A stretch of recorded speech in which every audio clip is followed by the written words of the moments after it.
Hello guys welcome back to my YouTube channel. So మనం last వీడియోలో spring boot యొక్క back end code అనేది complete చేసాం కదా. సో ఈ వీడియో మన ఫ్రంట్ ఎండ్ యొక్క కోడ్ కంటిన్యూ చేద్దాం. సో మీరు నా ఫస్ట్ వీడియోలో కనుక చూసినట్టయితే నేను ఒక రియాక్ట్ ప్రాజెక్ట్ ఎలా క్రియేట్ చేయాలో చూపించాను. సో ఇది రియాక్ట్ జేఎస్ యొక్క ఫైల్ స్ట్రక్చర్ అనమాట. సో మనము లైక్ ఎలాంటి పేజెస్ ని క్రియేట్ చేయాలని ఈ సోర్స్ ఫైల్ లో క్రియేట్ చేయాలన్నమాట. ఈ హోల్ రియాక్ట్ ప్రాజెక్ట్ లో ఏంటంటే మొత్తం జావా స్క్రిప్ట్ ఫైల్స్ ఉంటాయి. దీంట్లో ఓన్లీ వన్ అండ్ ఒకే ఒక హెచ్టిఎంఎల్ ఫైల్ ఉంటుంది. ఆ ఫైల్ వచ్చేసి index.html అన్నమాట. ఈ ఒక్క దాంట్లోనే లైక్ ఈ ఒక్క హెచ్టిఎంఎల్ లోని మిగిలిన లైక్ జేఎస్ ఫైల్స్ అన్ని ఎగ్జిక్యూట్ అవుతాయి అనమాట. సో మీకు హెచ్టిఎంఎల్ లో కనుక లైక్ ఇన్నర్ హెచ్టిఎంఎల్ అన్న కాన్సెప్ట్ కనుక తెలిసినట్టయితే మీకు రియాక్ట్ అనేది సింపుల్ గా అర్థమవుతుంది. సో ఇక్కడ కనుక లైక్ index.js ఫైల్ లో కనుక మీరు చూసినట్టు ఇక్కడ get element by ID by so get element by ID అని చెప్పి రూట్ అని ఇచ్చాం. సో ఈ రూట్ అనేది ఎక్కడ నుంచి వస్తుంది అంటే లైక్ ఇక్కడ ఇండెక్స్ నుంచి like so ID is equal to root. So మనము ఇక్కడ ఏ పేజ్ క్రియేట్ చేసినా ఆ పేజ్ అనేది ఇక్కడ రెండర్ అవుతుంది అనమాట. సో ఈ ఒక్క HTML ఫైల్ అని మన హోల్ ఒక వెబ్సైట్ ప్రాజెక్ట్ అయితే మనము డెవలప్ చేయొచ్చు అనమాట. సో నేను దీంట్లో ఫస్ట్ నేను యూస్ చేయబోయే ప్యాకేజ్ ఏంటి అంటే లైక్ బూట్ స్ట్రాప్ అనమాట. సో స్టైలింగ్ కోసం నేను బూట్ స్ట్రాప్ అనే లైక్ బూట్ స్ట్రాప్ యూస్ చేయబోతున్నా. దానికోసం నేను ఇక్కడ ఒక న్యూ వెబ్ పేజ్ చేసి బూట్ స్ట్రాప్ బూట్ స్ట్రాప్ 5. ఈ బూట్ స్ట్రాప్ 5 ఏంటి అంటే లైక్ సిఎస్ఎస్ కి ఒక ఫ్రేమ్ వర్క్ అనమాట.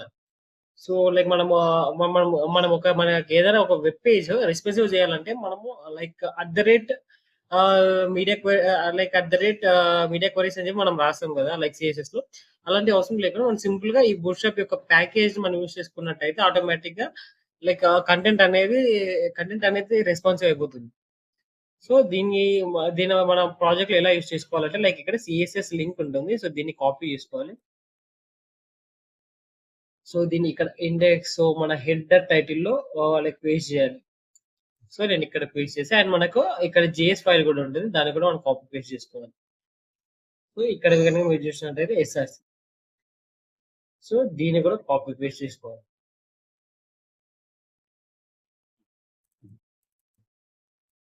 సో సో ఫైనలీ నా ప్రాజెక్ట్ యొక్క బూట్స్ట్రాప్ సెట్టింగ్స్ అయితే కంప్లీట్ అయిపోయింది. అండ్ నాకు ఇక్కడ ఇంకొక రెండు ప్యాకేజెస్ అయితే నేను ఇన్స్టాల్ చేసుకోవాల్సి ఉంటుంది. సో ఫస్ట్ వన్ వచ్చేసి రియాక్ట్ రౌటర్ డామ్ అనమాట. React router DOM and next package వచ్చి యాక్సియస్ అనమాట. ఈ రియాక్ట్ రౌటర్ డామ్ ఏంటి అంటే లైక్ వన్ పేజ్ నుండి ఇంకొక పేజ్ కి లైక్ పేజెస్ ని రిజిస్టర్ చేసుకోవడానికి కానీ వన్ పేజ్ నుండి ఇంకొక పేజ్ కి నావిగేట్ చేసుకోవడానికి కానీ మనం ఈ ప్యాకేజ్ యూస్ చేస్తాం అనమాట. ఇప్పుడు యాక్సియోస్ అనమాట. npm install యాక్సియోస్. సో ఈ యాక్సియోస్ అనే ప్యాకేజ్ ఏంటి అంటే లైక్ ఏపీఎస్ కోసం లైక్ మన బ్యాక్ ఎండ్ నుంచి డేటాని ఫ్రంట్ ఎండ్ కి తీసుకురావడానికి మనం ఈ యాక్సియోస్ అనేది యూస్ చేస్తాం అనమాట. సో మనం ఈ మనకి టూ ప్యాకేజెస్ అయితే ఇన్స్టాల్ అయిపోయాయి.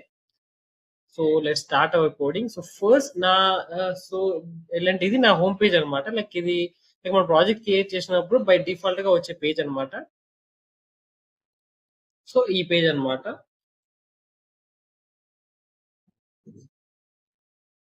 సో సో నాకు ఇప్పుడు 3 పేజెస్ అనేవి కావాలి. లైక్ ఎంప్లాయీ లిస్ట్ కోసం and edit employee and add employee. So ఈ 3 డీటెయిల్స్ కోసం నేను 3 పేజెస్ యాడ్ చేయబోతున్నా. సో ఫస్ట్ వన్ వచ్చేసి employee list like employee list dot JS. And ఇక్కడ నేను సింపుల్ ఆర్ఏఎఫ్సి అనే ఒక షార్ట్ ఫామ్ యూజ్ చేస్తే నాకు ఫంక్షన్ అనేది ఆటోమేటిక్ గా క్రియేట్ చేస్తుంది అనమాట. అండ్ నెక్స్ట్ వచ్చేసి add employee dot JS. And last one వచ్చేసి like so and edit employee dot JS. So RFC అనే షార్ట్ ఫామ్ యూజ్ చేసి నాకు ఒక ఫంక్షన్ కాంపోనెంట్ అనేది వచ్చేసింది అనమాట. సో నేను ఇక్కడ ఈ 3 పేజెస్ అనేవి క్రియేట్ చేశాను. సో ఈ 3 పేజెస్ ని నేను యాప్ డాట్ జిఎస్ లో రిజిస్టర్ చేయబోతున్నా. సో అది ఎలాగో నేను పెగి కూడా చూపిస్తా. సో నేను ఇప్పుడు నాకు బై డిఫాల్ట్ గా వచ్చిన వీటిని అయితే నేను తీసేస్తా ఇప్పుడు. సో నేను ఇక్కడ ఒక సపరేట్ ఒక డివ్ ట్యాగ్ ఇస్తాను. సో డివ్ ట్యాగ్ అండ్ ఇక్కడ నాకు app dot CSS and logo dot SVG అనేది నాకు అవసరం లేదు. సో నేను వాటిని రిమూవ్ చేశాను. సో నేను ఇక్కడ ఫస్ట్ నేను చేయాల్సిన ప్రాసెస్ ఏంటంటే browser router. So browser router from react DOM and then routes and the last thing వచ్చేసి రౌట్ అన్నమాట. Route from react router DOM. So ఇది మనము 2 ట్యాగ్స్ తీసుకోవాల్సిన అవసరం లేదు. లైక్ సింగిల్ ట్యాగ్ లోనే క్లోజ్ చేయొచ్చు. లైక్ ఈ రౌట్ అనే దాంట్లోనే మనము లైక్ మన పేజ్ రిజిస్టర్ చేయాల్సి ఉంటుంది.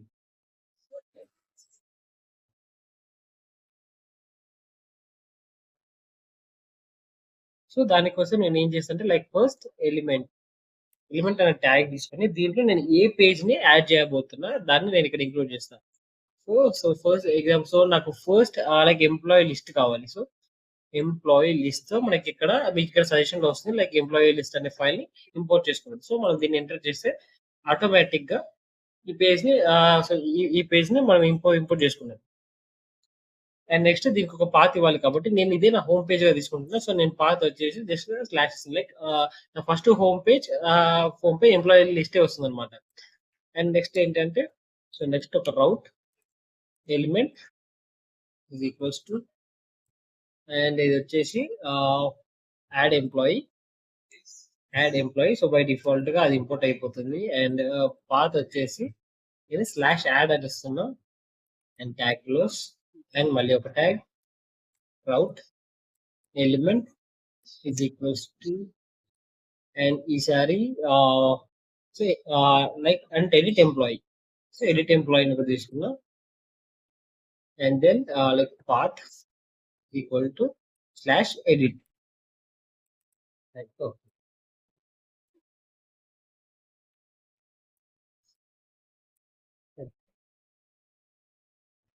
నేను ట్యాగ్ తీసేస్తున్నా. సో లైక్ సింగిల్ ట్యాగ్ లోనే నేను క్లోజ్ చేస్తున్నా. లైక్ మీరు 2 ట్యాగ్స్ తీసుకున్నా కూడా ఏం ప్రాబ్లం రాదు.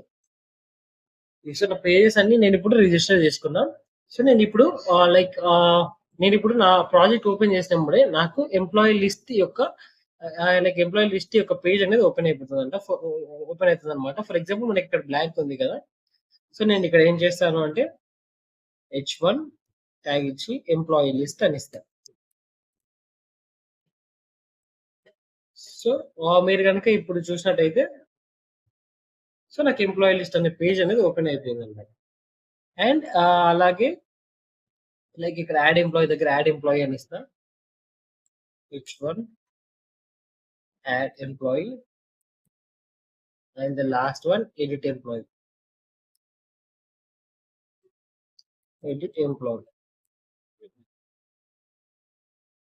సో నేను ఈ 3 పేజెస్ అనేవి ఇచ్చా. సో నేను ఇప్పుడు కనుక నా వెబ్ పేజ్ లోకి వెళ్ళి స్లాష్ యాడ్ అని టైప్ చేస్తే నాకు యాడ్ ఎంప్లాయీ అనే పేజ్ ఓపెన్ అయిపోయింది. అండ్ సేమ్ అలాగే ఇప్పుడు స్లాష్ ఎడిట్ అని టైప్ చేస్తే నాకు ఎడిట్ ఎంప్లాయీ అనే పేజ్ ఓపెన్ అయిపోయింది అనమాట. సో మనకి ఇప్పుడు మన పేజ్ ఫస్ట్ మన లైక్ హోమ్ పేజ్ కొంచెం చూడడానికి బాగుండడానికి నాకు ఒక nav బార్ అనేది అవసరము. సో దానికోసం నేను బూట్స్ట్రాప్ యొక్క nav బార్ ఇక్కడ యూజ్ చేయబోతున్నా. సో దానికోసం నేను ఇక్కడ ఫస్ట్ ఒక కాంపోనెంట్ ని క్రియేట్ చేస్తా లైక్ న్యూ అండ్ దాని పేరు నావిగేషన్ అని ఇస్తా. Like navigation.js. సో ఈ కాంపోనెంట్ ని నేను ప్రతి ఒక్క పేజ్ లో యూజ్ చేయబోతున్నాను. సో ఫస్ట్ దానికోసం మనం RFs మీకు కొన్ని ఎగ్జాంపుల్ nav bars కూడా నేను ఇక్కడ చూపిస్తా. లైక్ మీరు బూట్స్ట్రాప్ వెబ్సైట్ లోకి వెళ్ళి మీరు ఇక్కడ nav bars అని కనుక సెర్చ్ చేసినట్టయితే సో nav bars లో కనుక సెర్చ్ చేసినట్టయితే లైక్ మీకు కొన్ని nav bars అనేవి వస్తాయి అనమాట. సో లైక్ మనం ఫర్ ఎగ్జాంపుల్ నేను ఈ nav bar ని కాపీ చేసుకొని లైక్ ఇక్కడ పేస్ట్ చేస్తా. లైక్ నా దాంట్లో పేస్ట్ చేస్తా. అండ్ ఇక్కడ మనం చేయాల్సిన చేంజ్ ఏంటి అంటే మనం రియాక్ట్ చేసి కాబట్టి మనకి ఇక్కడ ఇన్పుట్ లో ట్యాగ్ క్లోజ్ చేయాలి. అండ్ సేమ్ ఫర్ HR కి కూడా లైక్ HR ట్యాగ్ కి కూడా ట్యాగ్ క్లోజ్ చేయాలన్నమాట. సో కంప్లీట్ అయిపోయింది. నేను ఇప్పుడు లైక్ ఈ కాంపోనెంట్ ని నా మెయిన్ పేజ్ లో యూజ్ చేశాను అనమాట. మీరు కనుక ఇప్పుడు చూసినట్టయితే నాకు ఒక nav bar అనేది వచ్చేసింది అనమాట. సో లైక్ ఇక్కడ డ్రాప్ డౌన్స్ కానీ ఇక్కడ సెర్చ్ అనే బటన్ కానీ ఈ బూట్స్ట్రాప్ ఏంటి అంటే లైక్ మనము CSS మళ్ళీ అంటే రెస్పాన్స్ ఇవ్వడానికి సపరేట్ సిఎస్ఎస్ కోడ్ అనేది రాయాల్సిన అవసరం లేదనమాట. సో మనం ఇక్కడ ఇన్స్పెక్ట్ కనుక కొట్టినట్టయితే సో మనకి ఆటోమేటిక్ గా ఒక నావిగేషన్ మనకు ఒక మెనూ ఐకాన్ అయితే కనిపిస్తుంది. దాంతో మనము లైక్ ఈ మెనూ బార్ ని మనం ఎక్స్పాండ్ చేసుకోవచ్చు like in mobile view. So నేను ఆల్రెడీ ఒక nav బార్ యొక్క కోడ్ రాసి పెట్టాను అనమాట. సో ఈ nav బార్ యొక్క నా అఫీషియల్ వెబ్సైట్ లో ఉంటుంది. సో నేను మీకు డిస్క్రిప్షన్ లో లింక్ ఇస్తాను. సో నేను దీన్ని కాపీ చేసుకున్నా. సో లైక్ ఏంటి అంటే ఓకే. సో nav బార్ లోకి వచ్చేసి ఇక్కడ ఈ నావిగేషన్ బార్ లో నేను ఆ కోడ్ తీసుకుంటా. So copy paste shift. So మీరు కనుక ఇక్కడ చూసినట్టయితే నేను ఇక్కడ current operations using spring boot and React చేసి అని చెప్పి నేను ఇక్కడ యాడ్ యూజర్ అనే పేజ్ ని పెట్టాను అనమాట. లైక్ సో ఇక్కడ యాడ్ ఎంప్లాయీ అని వస్తుంది. సో నేను ఇప్పుడు ఏం చేస్తాను అంటే ఈ యాడ్ ఎంప్లాయీకి కూడా నావిగేషన్ బార్ అనేది యాడ్ చేస్తాను. సో మనం నావిగేషన్ బార్ యాడ్ చేయాలంటే సింపుల్ గా ఏం చేయాలి, లైక్ ఇక్కడికి వెళ్ళి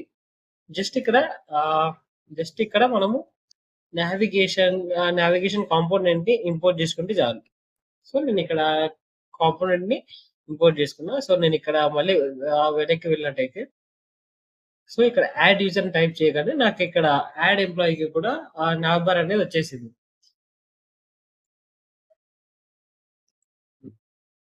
సో నేను ఇప్పుడు ఎంప్లాయీ లిస్ట్ అవడానికి నేను కోడ్ అనేది రాస్తాను అనమాట ఇప్పుడు. సో ఫస్ట్ సో నేను ఇది తీసేస్తున్నాను. సో ఫస్ట్ నేను ఏం చేస్తా అంటే సో దీనికంటే ముందు మనం చేసిన ఫస్ట్ మెయిన్ ఇంపార్టెంట్ థింగ్ ఏంటి అంటే లైక్ మన స్ప్రింగ్ బూట్ అప్లికేషన్ లోకి వెళ్ళి ఇక్కడ కంట్రోలర్స్ పైన మనం ఒక యానోటేషన్ అనేది ఇవ్వాలన్నమాట. లైక్ కార్డ్స్ హెడర్స్ అని సరే క్రాస్ ఒరిజిన్ అని లైక్ ఇదేంటి అంటే లైక్ ఈ యొక్క సో క్రాస్ ఒరిజిన్ సో ఇదేం చేస్తుంది అంటే లైక్ ఈ డేటాని మన ఫ్రంట్ ఎండ్ ద్వారా మనం యాక్సెస్ చేయడానికి ఇది ఒక పర్మిషన్ అన్నమాట. సో ఫస్ట్ మనం ఇక్కడ ఎంప్లాయీ లిస్ట్ అనేది క్రియేట్ చేద్దాం అనమాట.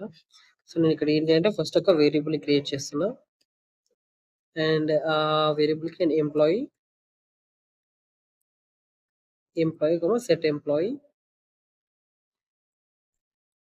Set employee is equals to use state అనే హుక్ ని యూస్ చేస్తున్నా. సో ఈ యూజ్ స్టేట్ అనే హుక్ ఏంటి అంటే సో మనం ఫస్ట్ ఒక వేరియబుల్ ని క్రియేట్ చేసి దానికి ఈ సెట్ ఎంప్లాయీ ద్వారా దానికి ఒక వాల్యూ క్రియేట్ చేసి ఈ ఎంప్లాయీ వేరియబుల్ ని మనం ఇక్కడ లైక్ HTML యూస్ చేస్తాం అనమాట. అండ్ ఈ యూజ్ స్టేట్ ద్వారా మనం మన ఫస్ట్ వాల్యూ వచ్చేసి మనం ఫస్ట్ ఇక్కడ ఇనిషియలైజ్ చేస్తాం అనమాట. అండ్ దెన్ సో మనం ఇప్పుడు వేరియబుల్ తీసుకున్నాం. సో మనం ఇప్పుడు ఒక ఫంక్షన్ ని క్రియేట్ చేద్దాం. So const fetch employees so async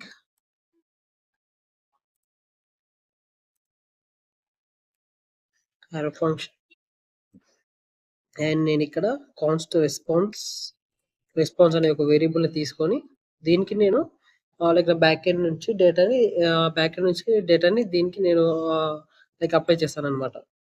so await axios అనే ప్యాకేజ్ ద్వారా డాట్ గెట్. సో మనకి ఎంప్లాయీ యొక్క డీటెయిల్స్ కావాలి కాబట్టి మనం ఇక్కడ గెట్ యూస్ చేస్తున్నాం.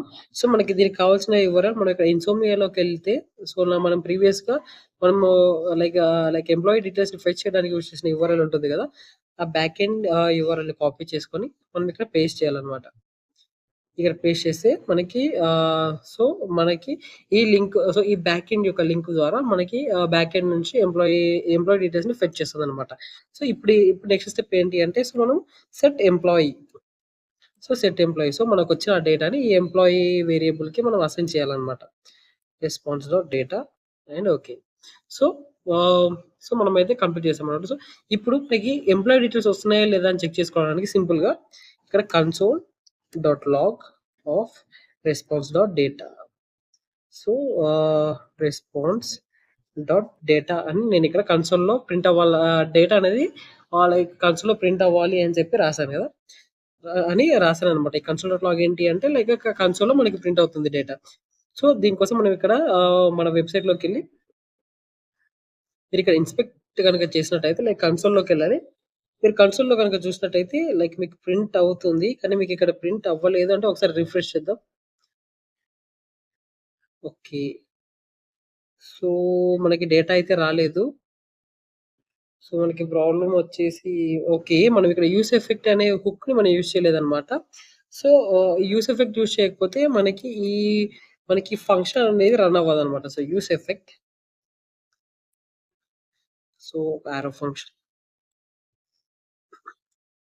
యారో ఫంక్షన్‌ని తీసుకొని నేనిక్కడ ఫెచ్ ఎంప్లాయీస్ అనే ఫంక్షన్‌ని నేనిక్కడ తీసుకుంటున్నా. సో, ఇప్పుడు దీన్ని గనక మనం ఇప్పుడు రన్ చేస్తే మనకిక్కడ లైక్ ఎంప్లాయీ డీటెయిల్స్ అనేవి వచ్చేసాయన్నమాట. సో, మీరిక్కడ చూడొచ్చు మనకిక్కడ ఎంప్లాయీ డీటెయిల్స్ అనేవి వచ్చేసాయన్నమాట. సో, ఇది కాన్స్టెంట్‌గా నాన్ స్టాప్‌గా వెళ్తుంది. సో, అండ్ ఇక్కడ ఓకే. అండ్ ఇక్కడ ఇంకో పాయింట్ ఏంటి అంటే మనం ఇక్కడ ఒక కామా పెట్టి ఒక లైక్ లైక్ ఒక ఎంప్టీ లిస్ట్‌ని తీసుకోవాలన్నమాట. సో, మనం ఇప్పుడు దీన్ని గనక ఇప్పుడు రన్ చేస్తే మనం దీన్ని మళ్ళీ రిఫ్రెష్ చేస్తే మనకిక్కడ ఓన్లీ ఒకటే డీటెయిల్స్ అనేవి వచ్చేసాయన్నమాట. సో, ఇక్కడ నాకు 3 ఎంప్లాయీస్ ఉన్నారు. ఈ 3 ఎంప్లాయీస్ యొక్క డీటెయిల్స్ అనేవి వచ్చేసాయన్నమాట ఇక్కడ. సో, దీన్ని మనం ఇప్పుడు మన వెబ్ పేజ్‌లో అయితే ప్రింట్ చేద్దామన్నమాట.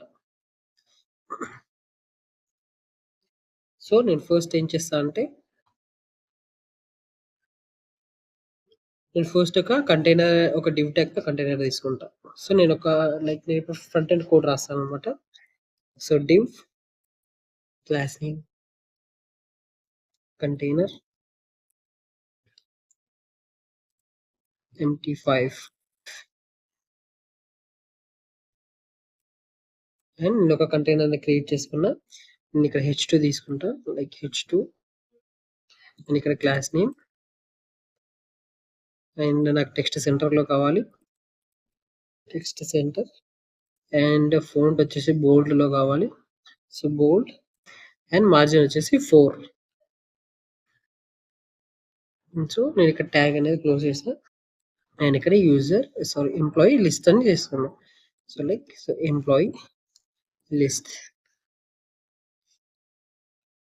సో, నేనిప్పుడు ఒక టేబుల్ అనేది క్రియేట్ చేశానన్నమాట. ఇప్పుడు మన ఎంప్లాయీ డీటెయిల్స్ రావడానికి. సో, మీరు గనుక ఇక్కడ పేజ్‌లో గనుకెళ్లి చూసినట్టయితే మనకిక్కడ ఎంప్లాయీస్ లిస్ట్ అని చెప్పి హెడ్డింగ్ వచ్చేసింది. సో, నేనిప్పుడు ఏం చేస్తా అంటే నేనొక టేబుల్ అనేది క్రియేట్ చేశానన్నమాట. సో, ఈ డివ్ ట్యాగ్‌లో నుంచి బయటికొచ్చేసి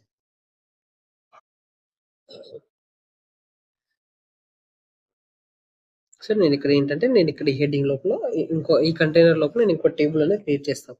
దానికోసం నేను div class name table responsive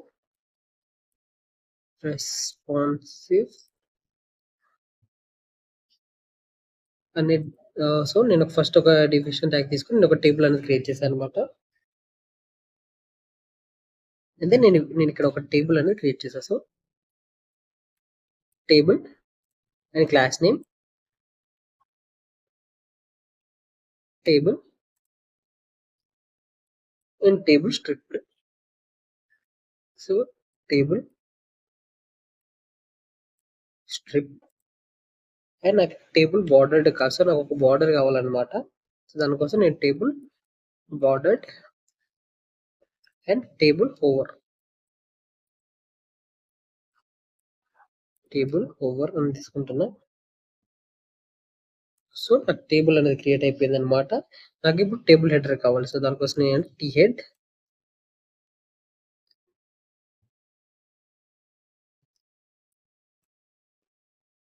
and then నాకిప్పుడు table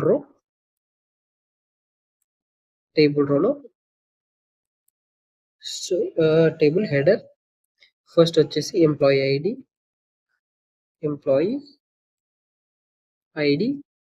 and so, second row వచ్చేసి TH like employee name and third one వచ్చేసి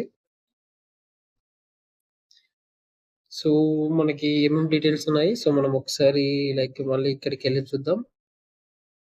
సో, బ్యాక్ ఎండ్‌లోకెళ్ళి మనం తీసుకున్నాం. సో, లైక్ ఎంప్లాయీ డాట్ జావాలోకెళ్ళి so name, role and salary. So మనం 3 తీసుకున్నాం కాబట్టి so employee role and the next one వచ్చేసి table header. So employee salary. So మనం ఇక్కడ సో టేబుల్ హెడర్ అనేది కంప్లీట్ అయిపోయింది అనమాట. మనం ఇక్కడ వెళ్ళి చూసిన సో మనకి employee ID, employee name, employee role and employee salary అని సో 4 కాలమ్స్ అయితే క్రియేట్ అయిపోయాయి అనమాట. సో మనం ఇప్పుడు కింద టేబుల్ డేటా చూద్దాం. సో టేబుల్ డేటా కోసం నేను ఇక్కడ బాడీ తీసుకొని సో నాకు ఇప్పుడు టేబుల్ సో నాకు ఇక్కడ ఏంటి అంటే ప్రతి ఒక్క రోల్లో నాకు ఎంప్లాయీ యొక్క డీటెయిల్స్ కావాలి. సో నేను దానికోసం ఏం చేస్తాను అంటే like employee dot map so EMP so ఒక యారో ఫంక్షన్ అండ్ సో నేను ఒక యారో ఫంక్షన్ అయితే తీసుకున్నాను. సో నేను ఇప్పుడు ప్రతి రోలో నాకు ఒక కొత్త ఎంప్లాయీ అనేది కావాలి. So next key is equals to emp dot id and so table row close and next ఇక్కడ ఏంటి అంటే టేబుల్ డేటా కి టీడీకి నాకు ఇక్కడ first emp dot id. So first నాకు ఐడి కావాలన్నమాట. So table ID and next రోలో నెక్స్ట్ టేబుల్ డేటాలో నాకు ఎంప్లాయీ నేమ్ కావాలి. emp dot name and next td emp dot role and next table data emp dot salary. So నేను ఇక్కడ అన్ని rose అయితే తీసుకున్నాను అనమాట. సో మనం ఇప్పుడు కనుక దీంట్లో వెళ్ళి చూసినట్టయితే సో మనకి ఇక్కడ సో డేటా అనేది వచ్చేసింది అనమాట. So first employee Shekhar, C++ developer and 15,000 salary. Second employee Sharath, Python developer 35,000 salary. Next Rajat, Python developer 47,000 salary. So మనకి ఇక్కడ డీటెయిల్స్ అయితే వచ్చేసాయి అనమాట. సో ఇంకొకటి మనం ఇక్కడ ఇంకొకటి ఏం యాడ్ చేద్దాము అంటే లైక్ సో యాక్షన్ బటన్స్ అనమాట. ఫర్ ఎగ్జాంపుల్ నేను ఇక్కడ ఇంకొక కాలం యాడ్ చేసి అక్కడ so and edit user and ఆ యూజర్ ని డిలీట్ చేయడానికి కూడా నేను ఇక్కడ యాడ్ చేస్తాను అనమాట. సో నేను ఫస్ట్ ఆఫ్ ఆల్ దానికోసం ఏం చేయాలంటే నేను ఇక్కడ ఇంకొక రో అనేది క్రియేట్ చేయాలన్నమాట. నేను ఇంకొక కాలం అయితే క్రియేట్ చేయాలన్నమాట. సో th యాక్షన్స్ అని నేను కాలమ్ ని క్రియేట్ చేస్తున్నా. సో మీరు కనుక ఈ టేబుల్ చూసినట్టయితే సో ఇవి రోస్ అనమాట అండ్ ఇవి కాలమ్స్ అనమాట. సో మనకి వెర్టికల్ గా ఉండేవి కాలమ్స్ అండ్ హారిజాంటల్ గా ఉండేవి రోస్ అనమాట.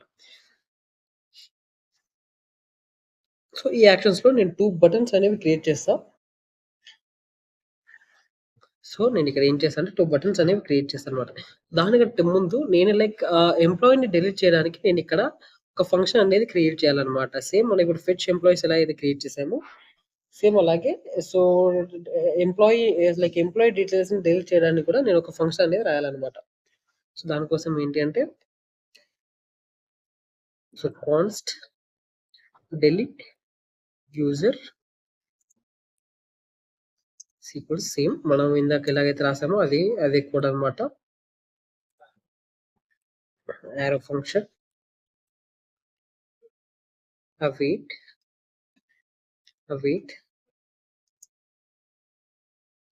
axios డాట్ సో మనం ఇప్పుడు డిలీట్ చేయాలి కాబట్టి లైక్ delete అండ్ మనం ఇప్పుడు డిలీట్ చేయడానికి సో మనం ఆ యూఆర్ఎల్ ఏదైతే ఉందో అది మనం తీసుకోవాలన్నమాట. సో యూఆర్ఎల్ సో మనం ఏం చేస్తామంటే సో లైక్ ఈ యూఆర్ఎల్ తీసుకొని ఎంప్లాయీస్ సో ఇక్కడ పేస్ట్ చేసి డిలీట్ యూఆర్ఎల్ తీసుకోవాలి కాబట్టి నేను ఇక్కడ ఐడిని తీసుకోవాలన్నమాట. అండ్ మనం ఇక్కడ సింగిల్ కోలన్ కాదు లైక్ బ్యాక్ టిక్ యూస్ చేయాలన్నమాట. So like back tick and ఇక్కడ స్టార్టింగ్ లో కూడా సింగిల్ కోలన్ తీసేసి బ్యాక్ టిక్ అనేది యూస్ చేయాలన్నమాట. అండ్ మనం ఇక్కడ డాలర్ సింబల్ యూస్ చేయాలి. సో మనకు ఐడి సో ఆ యొక్క ఎంప్లాయీ ఐడిని బట్టి మనం క్రియేట్ చేస్తున్నాం కాబట్టి ఐడిని తీసుకోవాలన్నమాట. అండ్ మనం ఇక్కడ ఈ బ్రాకెట్స్ లో కూడా ఐడిని తీసుకోవాలి. సో ఈ ఐడీతో సో, మనం ఎంప్లాయీ యొక్క ఐడీతో మనము మనం ఎంప్లాయీ యొక్క ఐడీతో మనం ఆ ఎంప్లాయీని డిలీట్ చేస్తున్నామనమాట. సో, నేనిక్కడ 2 బటన్స్ యాడ్ చేస్తా. సో, టీడీ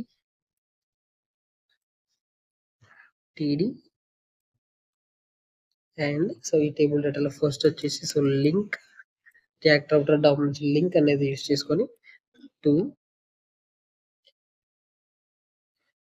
సో, ఫస్ట్ మనము ఫస్ట్ డిలీట్ తీసుకుందాం. So, button so, on click on port కాదు ఆన్ క్లిక్ మనకేం కావాలి డిలీట్ యూజర్ కావాలి. So, delete user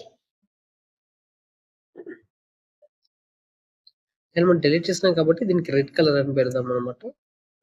so, class name btn danger and it's a small button. So, btn so, small button కోసం వేస్తాం and దీన్ని కొంచెం రెస్పాన్సివ్‌గా చేద్దాం. సో, అండ్ దీనికి నేను డిలీట్ అని ఇస్తున్నా. So, delete. ఓకే. మనం ఇక్కడ సో, డిలీట్ యూజర్ దగ్గర ఓకే. సో, మనం చేసిన మిస్టేక్ ఏంటి అంటే సో, నేను ఇక్కడ డిలీట్ యూజర్ దగ్గర ఐడీ అనేదైతే ఇక్కడ ఇవ్వాల్సి ఉంటుందన్నమాట. సో, నేను ఐడీ ఇవ్వకుండా ఎంప్లాయీని అయితే డిలీట్ చేయలేను. సో, ఇలా డైరెక్ట్ సింపుల్‌గా మనం మెథడ్ అయితే యూజ్ చేయలేము. సో, మనం ఫస్ట్ ఏంటి అంటే మనం ఇక్కడ ఒక యారో ఫంక్షన్ యూజ్ చేయాలన్నమాట. సో, యారో ఫంక్షన్ యూజ్ చేసి డిలీట్ యూజర్ అని చేసిన తర్వాత మనము ఇప్పుడు ఈ లోపల ID so, EMP dot ID so, మనం ఎంప్లాయీ యొక్క ఐడీని బట్టే మనం డిలీట్ చేసాం కాబట్టి సో, ఇక్కడ ఎంప్లాయీ డాట్ ఐడీ అని మనం ఇవ్వాల్సి ఉంటదన్నమాట. సో, ఎంప్లాయీ డాట్ ఐడీ అని ఇచ్చిన తర్వాత మనం గనుక ఇప్పుడు మన ఫ్రంట్ ఎండ్‌లోకెళ్ళి మీరు ఇక్కడ చూసినట్టయితే మనకి ఇక్కడ 2 యూజర్ డీటెయిల్స్ అనేవి ఉన్నాయన్నమాట. సో, నేనేం చేస్తాను అంటే ఇక్కడ ఈ సెకండ్ ఎంప్లాయీ యొక్క డీటెయిల్స్‌ని డిలీట్ చేస్తున్నా. సో, డిలీట్ అని కొట్టగానే మనకి ఇక్కడ ఎంప్లాయీ డీటెయిల్స్ అనేవి డిలీట్ అయిపోయినాయన్నమాట. సో, మనం మళ్ళీ ప్రిన్సిపల్‌లోకి గనుక వెళ్ళి సో, మనం ఇక్కడ గనుక గెట్ ట్రై చేసినట్టయితే సో, నేను ఇక్కడ ఎంప్లాయీ ఐడీని తీసేస్తున్నా. అండ్ మీరు ఇక్కడ గనుక రన్ చేసినట్టయితే సో, నాకు ఓన్లీ ఒక ఎంప్లాయీ డీటెయిల్స్ మాత్రమే వచ్చాయన్నమాట.